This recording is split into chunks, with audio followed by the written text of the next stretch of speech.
এত সুন্দরী মেয়েরা ট্রাফিকে থাকলে ট্রাফিক পার হব কিভাবে, এমনটাই প্রশ্ন করল তরুণ এবং যুব সমাজ।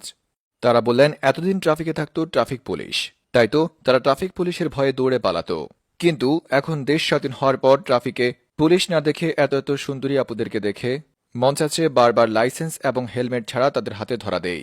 কেউ কেউ ইচ্ছে করে ট্রাফিকে লাইসেন্স এবং হেলমেট ছাড়া বের হয়ে আপুদেরকে ডেকে ডেকে বলে, এই আপু আমাকে ধরুন, আমার লাইসেন্স এবং হেলমেট কোনোটাই নেই।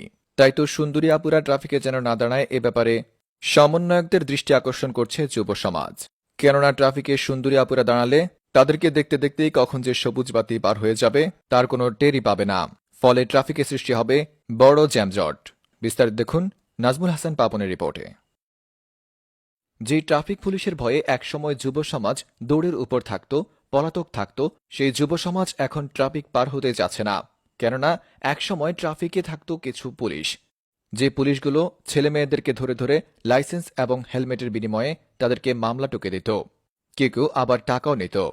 কিন্তু দেশ স্বাধীন হওয়ার পর এখন ট্রাফিকে পুলিশ নয়, বরং দাঁড়িয়ে থাকে সুন্দরী সুন্দরী আপুরা। আর এই আপুরা দাঁড়ানোর কারণেই যুব সমাজ এখন ট্রাফিক ছেড়ে যেতেই চাচ্ছে না। কেউ কেউ তো নিজে নিজেই ধরা দিচ্ছে ট্রাফিকের কাছে।